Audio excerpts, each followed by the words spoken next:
The Working Group on Financial Markets, also, President's Working Group on Financial Markets, the Working Group, and colloquially the Plunge Protection Team, was created by Executive Order 12631, signed on March 18, 1988, by United States President Ronald Reagan.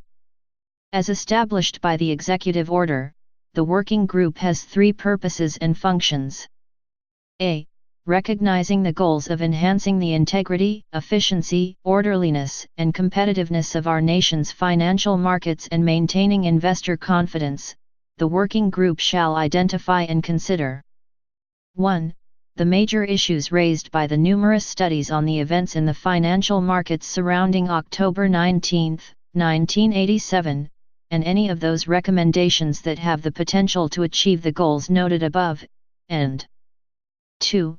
The actions, including governmental actions under existing laws and regulations, such as policy coordination and contingency planning, that are appropriate to carry out these recommendations. B.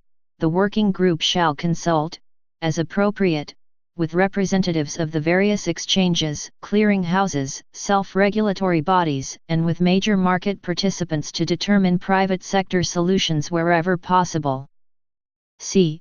The Working Group shall report to the President initially within 60 days, and periodically thereafter, on its progress and, if appropriate, its views on any recommended legislative changes. The Working Group consists of the Secretary of the Treasury, or his or her designee, as chairperson of the Working Group, the Chairperson of the Board of Governors of the Federal Reserve System, or his or her designee, the Chairperson of the Securities and Exchange Commission, or his or her designee, and the Chairperson of the Commodity Futures Trading Commission, or his or her designee. Plunge Protection Team. Plunge Protection Team was originally the headline for an article in the Washington Post on February 23, 1997, and has since become a colloquial term used by some mainstream publications to refer to the Working Group. Initially, the term was used to express the opinion that the Working Group was being used to prop up the stock markets during downturns. Financial writers for British newspapers The Observer and the Daily Telegraph, along with U.S. Congressman Ron Paul, writers Kevin Phillips, who claims no personal first-hand knowledge, and John Crudell, have charged the Working Group with going beyond their legal mandate. Charles Biederman, head of TrimTab's investment research, which tracks money flow in the equities market, suspected that following the 2008 financial crisis the Federal Reserve or U.S. government was supporting the stock market.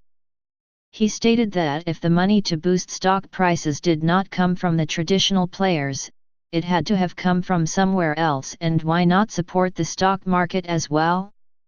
Moreover, several officials have suggested the government should support stock prices.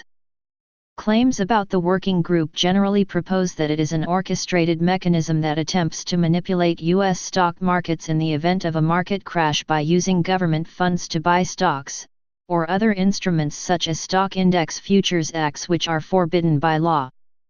In August 2005, Sprott Asset Management released a report that argued that there is little doubt that the PPT intervened to protect the stock market.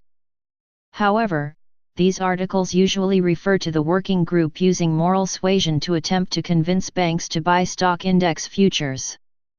Former Federal Reserve Board member Robert Heller, in the Wall Street Journal, opined that instead of flooding the entire economy with liquidity, and thereby increasing the danger of inflation, the Fed could support the stock market directly by buying market averages in the futures market, thereby stabilizing the market as a whole. His statement has been used to claim that the Fed actually did act in that way. Some mainstream analysts call those claims a conspiracy theory, explaining that such claims are simplistic and unworkable.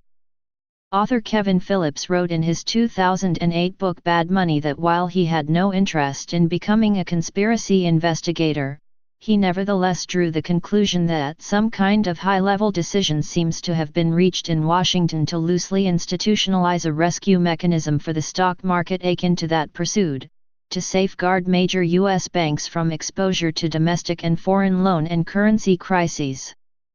Phillips infers that the simplest way for the working group to intervene in market plunges would be through buying stock market index futures contracts, either in cooperation with major banks or through trading desks at the U.S. Treasury or Federal Reserve. Market Crisis of 2008. On October 6, 2008, the working group issued a statement indicating that it was taking multiple actions available to it in order to attempt to stabilize the financial system, although purchase of stock shares was not part of the statement.